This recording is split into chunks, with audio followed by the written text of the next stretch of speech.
اس وجہ سے تیسری کینڈل کو کینڈل آف مجاہدین کہا جاتا ہے، اور آج ہم چوتھی کینڈل روشن کر چکے ہیں جو کینڈل آف پیس ہے، امن کی شمع ہے، جب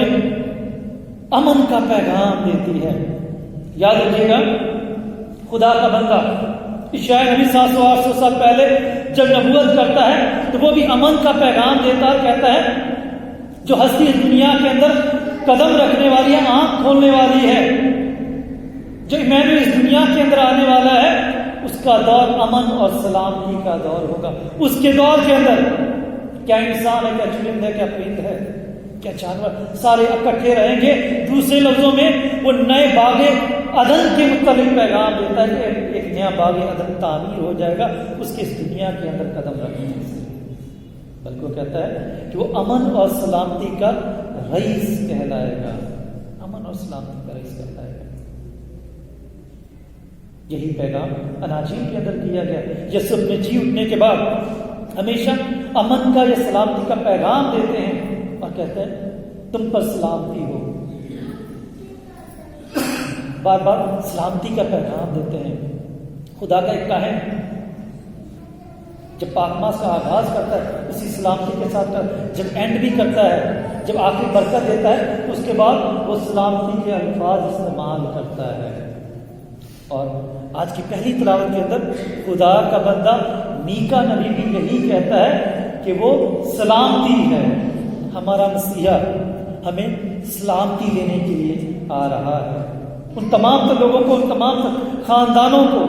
جن کے اندر لڑائی ہے، جھگڑا ہے، جن کے خاندانوں کے اندر، جن کی زندگی کے اندر ہلچل مچ چکی ہے، انہیں سلامتی دینا چاہتا ہے، انہیں سکون دینا چاہتا ہے، انہیں باطنی امن دینا چاہتا ہے۔ اسی لیے خوشی منانے کی ضرورت ہے کہ ہمارا مسیحا بہت جلد آنے والا ہے، وہ ہمارے خاندانوں کو اور ہمیں وہ سلامتی مہیا کرے گا۔ عزیز بھائی بہنوں، آج کی پہلی تلاوت جو کہ میکا نبی کی کتاب میں سے لکھی ہے، خدا کا بندہ میکا نبی انبیاء صغریٰ میں سے ایک ہے یا چھوٹے انبیاء اکرام میں سے ایک ہے۔ اور یاد رکھیے گا یہ وہ دور تھا، میکا نبی کا یہ دور تھا جب 4 نبی جو ہے وہ ایک ہی دور کے اندر نبوت کر رہے تھے، یا خدا کے کلام کا پرچار کر رہے تھے، یا خدا کے کلام کو لوگوں تک پہنچا رہے تھے۔ 4 انبیاء اکرام ایک وقت کے اندر نبوت کر رہے تھے، جن میں عیسائی نبی تھا، ہوشیہ نبی تھا، آموز تھا، اور پھر خدا کا بندہ میکا نبی تھا۔ یہ چاروں انبیاء اکرام ایک ہی دور کے اندر نبوت کرتے ہیں یا خدا کے کلام کو لوگوں تک پہنچاتے ہیں، لیکن میکا کی خوبصورتی یہ ہے کہ میکا جو ہے وہ سب سے آخر میں نبوت کرتا ہے، ان چاروں میں سب سے آخر میں وہ نبوت کرتا ہے۔ خدا کا بندہ میکا نبی خدا کے بندے الیاس نبی سے بہت زیادہ متاثر تھا، اس وجہ سے بعض اوقات اس کے کلام کے اندر بھی، باتوں کے اندر بھی ہمیں الیاس کی جھلک نظر آتی ہے۔ جو پیغام بھی دیتا ہے اس پیغام کے اندر بھی وہ خصوصیات نظر آتی ہیں جو خدا کے بندے الیاس نبی کے اندر پائی گئی ہے۔ وہ دلیری، وہ بہادری نظر آتی ہے جو خدا کے بندے الیاس نبی کے اندر پائی گئی ہے۔ اس وجہ سے بہت سارے لوگ، بنی اسرائیل قوم یہ سوچتی تھی کہ شاید خدا کا بندہ الیاس جو ہے وہ دوبارہ سے اس دنیا کے اندر آ چکا ہے یا اس نے جنم لے لیا ہے، کیونکہ اس کے اندر الیاس نبی کی جھلک نظر آتی تھی۔ بے شک خدا کا بندہ میکا نبی ایک غریب گھرانے سے تعلق رکھتا تھا، لیکن بڑا بہادر، ایک نڈر انسان تھا۔ حکمرانوں کے سامنے، بادشاہوں کے سامنے خدا کے کلام کا پرچار کرتا تھا، جس طرح خدا کا بندہ الیاس نبی یہی احاب کو، جو کہ بادشاہ تھا، ایزابیل جو کہ اس وقت کی ملکہ تھی، انہیں چیلنج کرتا ہے، ٹھیک اسی طرح یہی جھلک ہمیں میکا نبی کے اندر نظر آتی ہے۔ اور یہودی لوگ الیاس نبی کو بہت بڑا نبی مانتے تھے کیونکہ اس کے ذریعے سے بہت سے معجزات ہوئے تھے، اسی کی وجہ سے بہت سارے بال دیوتا کے پجاری جو ہیں انہیں قتل کیا گیا، انہیں زیر کیا گیا اس وقت جب اس نے یہی احاب کو، ایزابیل کو اور بال دیوتا کے پجاری کو جب چیلنج کیا، جب اس نے خدا سے دعا مانگی تو اس کی قربانی جل گئی، اور اس وقت بہت سارے لوگ اس سال کے سچے خدا کے پر ایمان لے کر آئے، اور اس کے بعد بہت سارے بال دیوتا کے پجاریوں کو قتل کیا گیا تھا۔ ہمیشہ چیلنج کرتا تھا الیاس نبی، حق اور سچ کی بات کرتا، ٹھیک اسی طرح خدا کا بندہ میکا نبی بھی الیاس سے بہت زیادہ متاثر تھا۔ اس وقت کلام بھی جب کرتا ہے تو ہمیں اس کے کلام کے اندر الیاس نبی کی جھلک نظر آتی ہے۔ مثال کے طور پر دو طرح کی وہ نبوت کرتا ہے۔ جو پہلی نبوت ہے اس کی وہ یہ ہے کہ وہ ریاکاری کی جو عبادت ہے اس کے سخت خلاف تھا میکا نبی، اور کہتا ہے ہمیشہ جب خدا کی بندگی کرنا ہے، تعریف و تمجید کرنا ہے، حمد و ثنا کرنا ہے تو دل کے ساتھ کرو، یا دل کی سچائی کے ساتھ کرو، دکھاوے کی عبادت نہ کرو۔ اور کلام بھی یہی کہتا ہے کہ نہ صرف وہ جو ہر وقت مجھے خداوند خداوند کہتا ہے، بلکہ وہ انسان جو دل سے خدا کی بندگی کرتا ہے، اس کی بندگی خدا قبول کرتا ہے۔ اسی وجہ سے میکا کہتا ہے جب خداوند کا نام لیتے ہو، خداوند کو مبارک کہتے ہو، خداوند کی حمد و ثنا کرتے ہو تو دل کے ساتھ کیا کرو، تو خدا تمہیں برکت بھی مہیا کرے گا۔ دوسری بات جو کرتا ہے وہ اس وقت کے جو عمرا تھے، جو دولت مند تھے، انہیں آئینہ دکھاتا ہے اور انہیں واضح طور پر پیغام دیتا ہے کہ تمہارے یہاں جو بڑے بڑے پتھروں کے پہاڑ ہیں، یاد رکھو خدا ان پہاڑوں کو بھی ہموار بنا دے گا، چونکہ وہ طاقتور خدا ہے، وہ سب کچھ کرنے کی پر قادر ہے۔ تمہارے کھیتوں کے اندر جو پتھر پڑے ہیں، یاد رکھو خدا تمہارے پتھر بھی ہٹا دے گا۔ جو بنجر زمین ہے خدا اسے زرخیز زمین بنا دے گا، اور وہ زمین جو ہے بہت سا اناج دے گی، بہت سا پھل دے گی، اور اس طرح سے تم خوشحالی کی زندگی بسر کر سکتے ہو۔ نہ صرف یہ بلکہ وہ کہتا ہے کہ یہ جو تم نے اپنے ہاتھوں سے مورتیاں بنائی ہیں، خدا تمہاری مورتیوں کو بھی ریزہ ریزہ کر دے گا، انہیں نیست و نابود کر دے گا، انہیں ختم کر دے گا، ان کا نام و نشان نہیں رہے گا۔ اس سے بھی بڑھ کر بڑے سخت الفاظ استعمال کرتا ہے عمرا کے لیے، دولت مندوں کے لیے، تم جو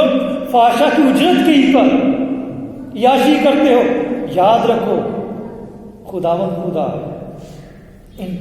پیسوں کو، اس دولت کو جو فحشا کی ذریعے سے تم نے کمائی ہے، یاد رکھو کہ خدا اس کو آگ لگا دے گا، خدا اس کو جلا دے گا، خدا اسے ختم کر دے گا۔ اس قدر وہ سخت الفاظ استعمال کرتا ہے تاکہ ان کے لفظوں کے ذریعے سے، کلام کے ذریعے سے لوگوں کی زندگی کے اندر تبدیلی آئے اور وہ خدا کی طرف رجوع لے کر آئے، اپنے آپ کو تبدیل کریں، اس قابل بنائیں کہ وہ خدا کو قبول کرے۔ اور آج بہت خوبصورت انداز میں وہ پیغام دے رہا ہے، اور پیغام کیا ہے کہ جو مسیحا آئے گا وہ عورت سے آئے گا، جب تک والدہ ولادت سے فارغ نہ ہو۔ جس مسیحا کا ہم انتظار کر رہے ہیں وہ عورت میں سے آئے گا، بچے کی صورت میں آئے گا، اسے قبول کرنے کی ضرورت ہے، اسے اپنانے کی ضرورت ہے۔ جب اسے قبول کریں گے تو ہمارے خاندانوں کا وہ حصہ بن جائے گا، اور اس کی موجودگی میں ہمارے خاندان ہمیشہ خدا میں بڑھتے رہیں گے، اس کا نور ہمیشہ ہمارے خاندانوں کے اندر چمکتا رہے گا۔ یاد رکھو جب وہ پیدا ہوگا تو بیت لحم کو سرفرازی عطا کی جائے گی۔ بڑی واضح طور پر پیغام دیا، اے بیت لحم تو جو افراطہ میں سب سے کم ترین ہے، تیری کوئی ویلیو نہیں ہے، تیری کوئی قدر نہیں ہے، تجھے عزت کی نگاہ سے نہیں دیکھا جاتا، لیکن یاد رکھ جب یہاں پر مسیحا آئے گا، جب مسیحا یہاں پر اپنا قدم رکھے گا، آنکھ کھولے گا، یہاں پر پیدا ہوگا تو تیرا وقار جو ہے وہ بلند ہو جائے گا، تیرا وقار بلند ہو جائے گا، تجھے لوگ ایک نئے نام سے پکاریں گے، تیری پہچان جو ہے اس مسیحا کے ذریعے سے ہو جائے گی، تیری پہچان جو بدل جائے گی، تجھے جو کوئی جانتا نہیں تھا اب یاد رکھ تیری ایک الگ پہچان بنے گی، لوگ تجھے جانیں گے، خدا تجھے سرفرازی عطا کرے گا۔ اور یاد رکھیے گا اس وقت بیت لحم جو ہے سب سے کم ترین تھا، شاید بہت سارے لوگ اس کے بارے میں جانتے تک نہیں تھے، لیکن ہمارا نجات دہندہ، ہمارا مسیحا، ہمارا خالق جب انسان بن کر وہاں پر پیدا ہوتا ہے، قدم رکھتا ہے تو بیت لحم کا وقار بلند ہو جاتا ہے، بیت لحم کی پہچان بن جاتی ہے۔ اب بیت لحم کی وہ یسوع کی بدولت ہے، ہمارے مسیحا کی بدولت ہے۔ جب کبھی بھی یہ سوال کیا جاتا ہے کہ خدا یسوع مسیح کہاں پیدا ہوا، تو کیا جواب آتا ہے؟ بیت لحم کے اندر، یا بیت لحم کی چرنی کے اندر۔ یہ پیغام ہوتا ہے بیت لحم، جس کے نام کا مطلب ہے، شاباش، کیا نام کا مطلب ہے؟ کیا نام کا مطلب ہے؟ شاباش، روٹی کا گھر یا روٹی کا شہر بھی کہا جاتا ہے۔ روٹی کا گھر یا روٹی کا گھر، یاد رکھیے گا، جس کے نام کا مطلب روٹی کا گھر یا روٹی کا شہر ہے، وہاں پر روٹی دینے والا خالق یا مالک خود جو ہے وہ جنم لیتا ہے۔ روٹی دینے والا خالق یا مالک خود جنم لیتا ہے، جو یہ کہتا ہے زندگی کی روٹی میں ہوں، جس روٹی کو کھائے گا وہ کبھی بھی بھوکا نہیں ہوگا، خود روٹی بن جاتا ہے، اور وہ بیت لحم کی چرنی کے اندر پیدا ہوتا ہے، ہمارے لیے روٹی بن جاتا ہے۔ وہ گاؤں، وہ شہر جس کے نام کا مطلب روٹیوں کا گاؤں یا روٹی کا شہر، ٹھیک ہے، وہاں پر جو پیدا ہونے والا ہے وہ خود ہمارے لیے خوراک بن جاتا ہے، خوراک بنتا ہے، زندگی بنتا ہے، اس کی الگ پہچان بن جاتی ہے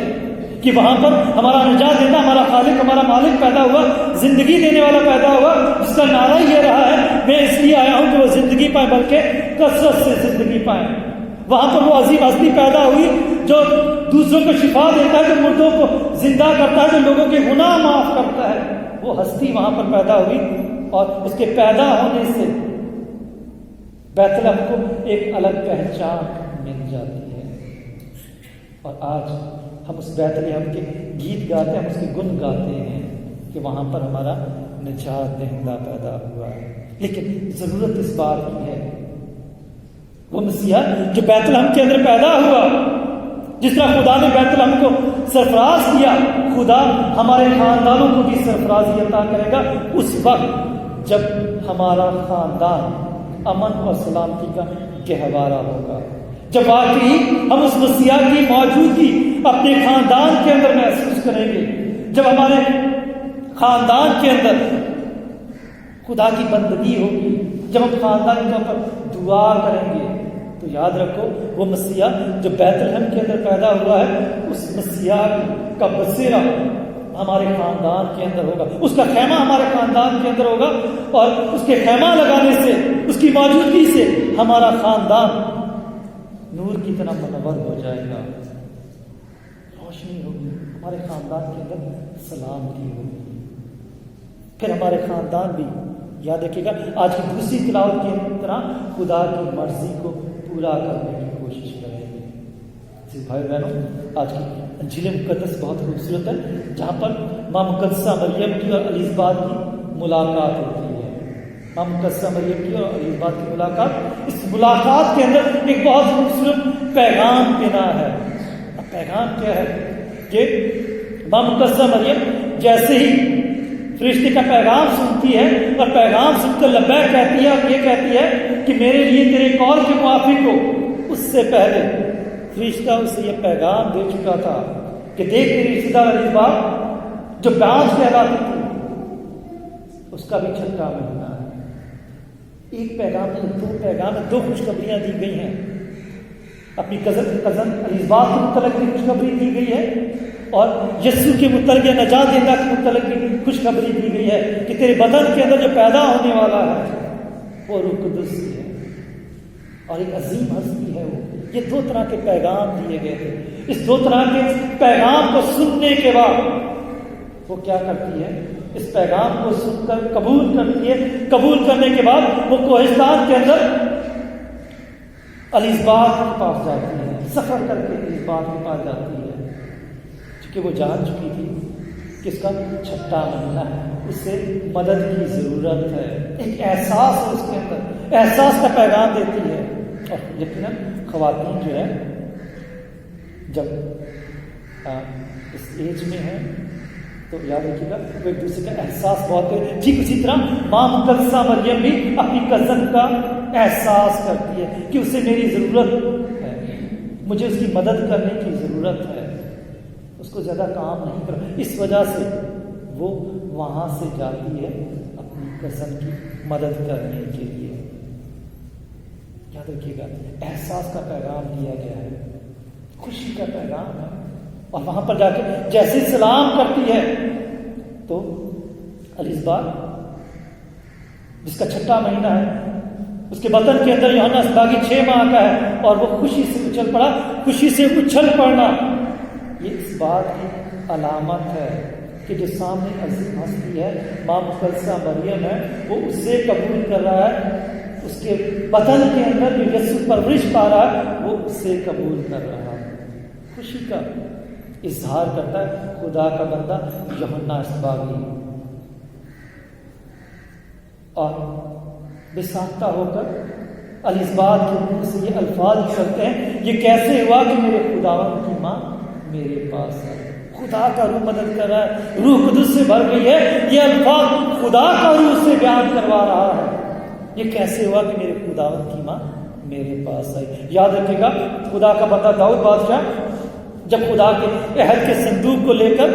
جیسے یروشلم کے اندر داخل ہے تو دونوں طرف لوگ جمع ہیں، خدا کی مداح سے خدا کی حمد کی جا رہی ہے، نعرے بلند کیے جا رہے ہیں۔ عہد کا صندوق جیسے آتا ہے تو سب سے پہلے خدا کا بندہ داؤد بادشاہ ہے، ایک بادشاہ ہو کر ناچ رہا ہے، جھوم رہا ہے، خدا کی مداح سرائی کر رہا، خدا خوشی کا اظہار کر رہا ہے کہ خدا ہمارے درمیان ہے۔ عہد کا صندوق ہمارے درمیان ہونے سے مراد یہ ہے کہ خدا ہمارے درمیان ہے،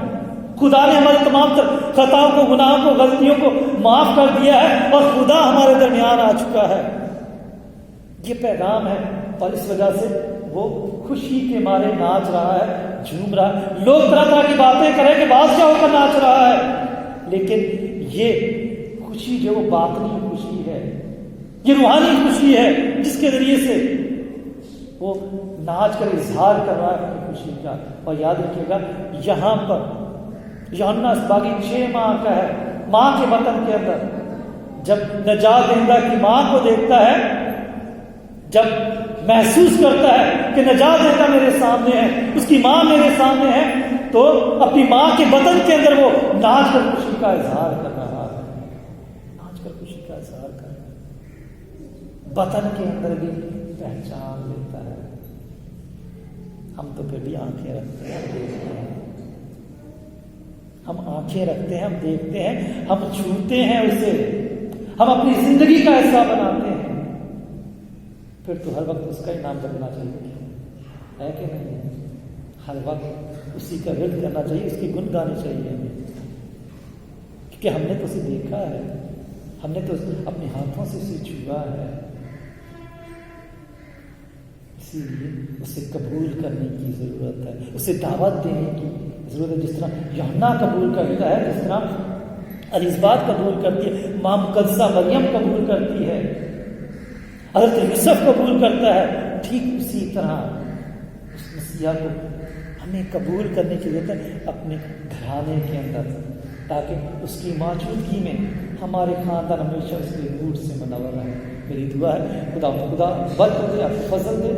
تاکہ یہ آمد کے ایام ہمارے لیے بابرکت ایام ٹھہرے، جب انسانی روح کے اندر آئے تب اس سے خوش آمدید کہنے والے بنے، اسی ہمارے خدا کی وسیلہ سے۔